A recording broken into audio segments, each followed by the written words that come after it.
Hey, what's up, everybody, and welcome back to News Toast. And so suddenly some questions have started to arise regarding Xbox Game Pass. Now, I think many of us love what Game Pass has to offer, an undoubtedly large library of games, many of which are high quality, and of course those monthly day one releases. It's honestly, legitimately the best deal in gaming, and I don't even think it's close. But at the same time, there has always been that concern bubbling in the background. Can Xbox and developers have success with this model as it currently stands? Well, Microsoft responded to that through an internal document given up in the ongoing Activision Blizzard buyout, and what they revealed here seems to have surprised much of the community, as it doesn't exactly line up with some of their previous statements, or at least on the surface level. Yeah, I don't think that this is quite as straightforward as some are making it out to be, and this initial report might even be a little misleading, but we will get into all of that today, as well as a possible interesting Nintendo collaboration, which sounds kind of genius on paper. With all that said, though, this is News Dose, and if you are new to the channel, what I try to do here is I try to cover as many subjects as I can in a short period of time. There are timestamps below, so do kind of keep that in mind. But yeah, let's just go and get right into our first topic of the day, and I'm happy to say that after years and years and years of delays, Dead Island 2 has now officially gone gold and has set its release date for April 21st. Now, this is actually a week earlier than previously expected, which is that's good news. You don't usually hear about games being moved up instead of, being delayed, so that's a nice change of pace, especially for a game that's largely known for its delays. But it looks like they did this maybe to avoid launching side by side with Jedi Survivor, which will be one of the biggest releases of 2023 thus far. I do think that that's a smart decision here, as it gives both these games just a little extra breathing room. Regardless, unless something unexpected comes up, Dead Island 2 will finally be out on April 21st. I feel like this game might have taken the motto Undead just a little too serious, but I am genuinely curious on how this game performs after all of these years. Let me know what you all think about this game. Are you excited for it, or did your hype instead die a long time ago amongst its many delays?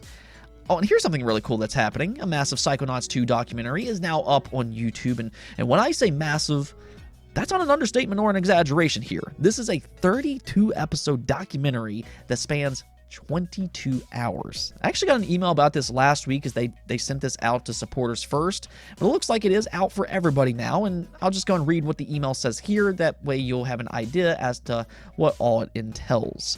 So it reads, from the initial fig pitch through a large acquisition by Microsoft and through a global pandemic, Double Fine Psych Odyssey traces our process in intimate detail. This was a huge project that took over 5,000 hours of footage, filmed over 6 years, including interviews, meetings both in person and online, and playtest. Then they weaved it into a bizarre basket of 32 episodes, 22 hours for your viewing pleasure. Now, I watched a little bit of this last week, and it is highly interesting. I do recommend checking it out. It's a great way of seeing how game development works and just how emotional things can be at times. For that matter, though, this has to be one of the more strange development cycles that you'll see, just with everything that's kind of happened in that 6-year period for them. So I'm sure a lot of things will pop up through this documentary that will be highly interesting. In the meantime, though, I'm also going to go and use this as an opportunity to just kind of remind you all that Psychonauts 2 is one of the best 3D platformers of all time, and each and every one of you should absolutely play this game. Just kind of throwing that out there. Next up, though, let's go talk about Theatrythm Final Bar Line. This game will be out on February 16th, and it's received a moderate dose of hype considering the previous 3DS game in the series was absolutely spectacular. So now, what about the follow-up for the PlayStation 4 and the Nintendo Switch? That is the main question here, and well, the good news is, as expected, yes, you're looking at one of the better rhythm games that money can currently buy. The Switch version does sit at an 86 overall score on Metacritic with 11 reviews as of this recording, while the PlayStation 4 has a 90 with 9 reviews. Now, reviews are still rolling out, so, those numbers could change quite considerably, but this is looking like another great entry. I mean, to be fair, I feel like that's always been relatively evident. The first game was a lot of fun after all, and the second looks to be much the same, just with even more music and characters this time around, and then Final Fantasy music is just always been renowned. It really does have some of the best music in not just gaming, but its music spans much further than that. I personally believe Final Fantasy has some of the most beautiful music composed that I know of personally. That's kind of the next thing that I want to talk about here, though, because when you think about good game music that spanned well beyond its medium, there's a few that immediately comes to mind, like Final Fantasy, you have Halo, but then, of course, the plethora of Nintendo games like Mario, Zelda, Donkey Kong, Pokemon, etc., etc. There's just so many great beloved soundtracks when it comes to Nintendo games. They have some of the most beloved composed music in today's world, and well, that's actually where things get really interesting here, because the producer for Theatrythm is already fielding ideas for their next installment, and the team apparently would love to work with Nintendo on a game like this. I mean, can you imagine if they put together a Nintendo Rhythm compilation with the quality of Theatrythm? That is actually a brilliant idea, and I mean, it could be one of the more successful rhythm games ever made, all things considered, if, and here's the thing, if Nintendo's on board. It would have to be some type of collaboration between Square Enix and Nintendo, and I mean, Nintendo's a little protective of their music, so maybe not. But at the same time, they did work on that Zelda rhythm game a few years ago, so possibly? Either way, I do absolutely love this idea. I think it really is brilliant on paper. Let me know what you all think about this, though. Would you like to see a collaboration between Nintendo and Square Enix for a game like this? Let's go talk about Xbox Game Pass, though, because its business model is once again in question. I mean, okay, so Game Pass has always had a lot of doubters, especially as it's grown. That kind of comes with the territory. Game Pass, in many ways, is a disruptor that shakes up the game industry. And as it's become more successful, it's also become more threatening. So there will be some pushback on a model like this to some extent. And I'd say that as Game Pass has grown, it's put a big red target on it. It's a service that's constantly in question by naysayers. And the two consistent questions that constantly gets brought up is whether or not Game Pass is sustainable, and also, does Game Pass cannibalize game sales? Well, I feel like the answer to these questions have multiple layers to them. It's not as straightforward as some may want it to be. We'll come back to that here in just a moment, but the reason that we're talking about this today is because the CMA's provisional report for the Microsoft Activision Blizzard buyout, it was noticed that Microsoft seemingly admitted that putting games in Game Pass decreased sales of said games over time. You can actually see here, it says, Microsoft also submitted that its internal analysis shows a redacted percentage decline in base game sales 12 months following their addition on Game Pass. Now, some will point out that's probably not overly shocking, but considering the quote that's going around, it does seemingly go against what they previously led us to believe. The quote that's going around to show this is where Phil Spencer said this: "When you put a game like Forza Horizon 4 on Game Pass, you instantly have more players of the game, which is actually leading to more sales of the game. You say, well, isn't everyone just going to subscribe for $10 and go play this thing? But no, gamers find things to play based on what everybody else is playing." So the problem here is that both of these statements directly contradict one another, and that's what everybody's just kind of locking in on, that Phil Spencer and Microsoft are somehow misleading fans and developers. But here's the issue I have with this. I don't feel like this quote is exactly fair to use in 2023 to represent the current Xbox Game Pass model. I say that because this quote is from 2018. Yes, this quote was from 5 years ago when Xbox Game Pass was still getting its footing. Now, the reason people are locking in on this quote in the first place is because it's what was shared on the GameIndustry.biz article that broke this news. But obviously, with millions upon millions of more subscribers since 2018, data will in fact change. What was true back in 2018 might not necessarily be true in 2023.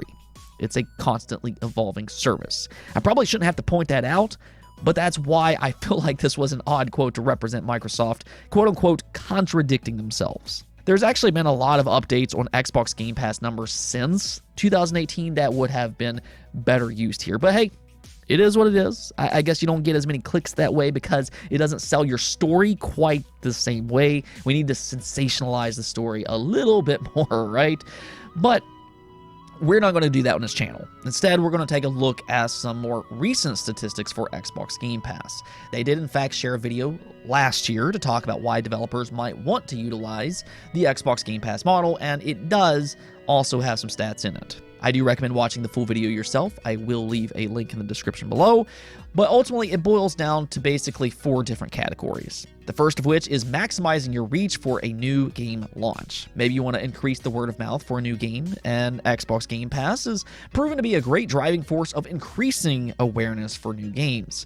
I mean, we don't even have to look all that far for an example like this. Take a look at something like Hi-Fi Rush, which Shadow launched into Xbox Game Pass last month. I've talked about this countless times before, but yes, on one side, a game like Hi-Fi Rush might sell less on Xbox. You can make an argument that it's cannibalizing it in that way, but since it's also on Steam, it does drive awareness, and sales will increase on other platforms, which is what we very much saw with Hi-Fi Rush. It was topping the charts on Steam, in part because of how much buzz it was getting online, which I guarantee Game Pass subscribers played a massive part in hyping it up. Now, this will be even more the case with a completely multi-platform game. Keep in mind that Hi-Fi Rush is first party, but with a completely multi-platform game, again, yes, the game might sell technically less on Xbox, but it's also important to keep in mind that Microsoft does pay these developers a lump sum to make up for that. It's actually a way for developers to guarantee themselves a generous payout, all while increasing the awareness of their games. Now, another benefit they claim is lifecycle management. Now, this one is much more straightforward, but they noted that Game Pass is a proven vehicle to reignite interest in old games. And yes, they did back this up with data. They revealed that old games see an 8.3 times player lift, while hidden gems that previously didn't get the exposure that they deserved, they see a 28 times lift in players on average. This also works with new games as well, which they did, once again, show some data for all of that. Then for the third benefit, they said that Xbox Game Pass is a proven way to accelerate transactions and spend. They did once again back this up with data showing that Game Pass subscribers spend 50% more than lookalike members. So this is a great option for something like live service games, such as Outriders as an example, which did launch into the service last year. Now, the last thing that they pointed out was franchise upsell. And again, this is pretty straightforward, but if you have a franchise that you want to grow, Xbox Game Pass has proven to be a great way of doing just that. In other words, maybe you're planning to release a brand new game in a series, and if you want to increase awareness, you can actually release older games in that franchise into Game Pass, which has helped do exactly that.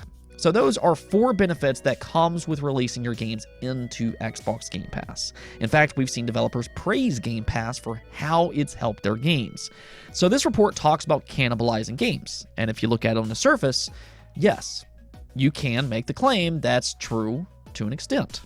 There are first-party games like Starfield as an example. I'm sure a lot of people just play on Game Pass instead of paying $70. But those games are specifically meant to drive subscriptions, and as long as Game Pass continues to grow, that move will ultimately pay off for Microsoft in the long run. So you kind of have to look at each game on a case-by-case basis. Just lump summing them all together, as this initial report did, that doesn't really tell the entire story.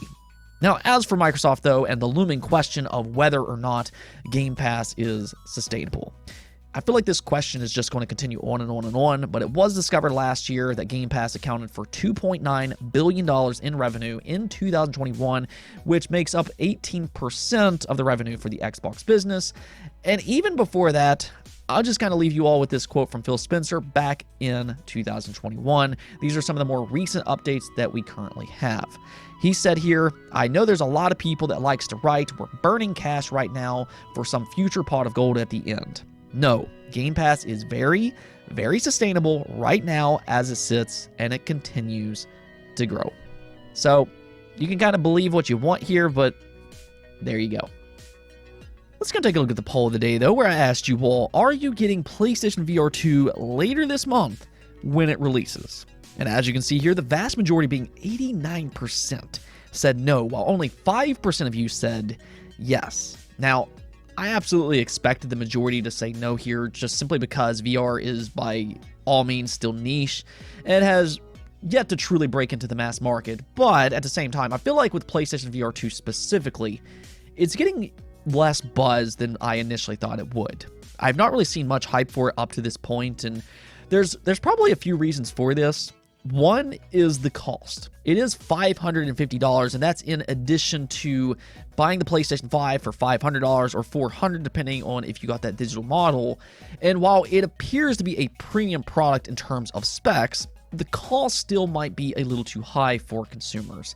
And that leads me to the other reason that fans might be hesitant: the library of games that it currently has to offer. Now, there's a few interesting titles like Horizon, you have Resident Evil, and also Gran Turismo, but with a lot of its other games, they're already available on current existing VR headsets like the Oculus Quest 2, as example, which is also more easily accessible and cheaper. I mean, VR games are already on the niche side of things as is, so for PlayStation VR 2 to separate itself from its competition, it will need to have some completely original, enticing games, and I think so far, they've not really done a great job at showing they have that currently. I mean, yes, you have Resident Evil and Gran Turismo, but these games are available on just regular consoles. So I think Horizon Call of the Mountain is really one of the only completely original titles that truly looks enticing for PlayStation VR 2. Now, maybe that'll change down the road, but Sony hasn't exactly been too forthcoming on what is planned beyond the launch lineup either. I actually feel like Sony has done a rather poor job at showcasing the PlayStation VR 2 so far. Now, hopefully, they'll have a new State of Play this month that can maybe change that. I feel like a Half-Life Alyx port could possibly help, even if just slightly. But yeah, the PlayStation VR 2 is currently in a little bit of a weird situation. I do like VR. I have 3 headsets in my home, including the original PlayStation VR headset. But yeah, I'd say that Sony needs to do a little bit more here. As things currently stand, I hate to say this, but I fear it could go in the direction of the PlayStation Vita. I mean, I love that console, as some of you all may know, but Sony's support for the Vita was lackluster after it started to struggle, and I do wonder if Sony will take a similar direction with PSVR 2 if it doesn't have that just instant success. I guess we'll see, though.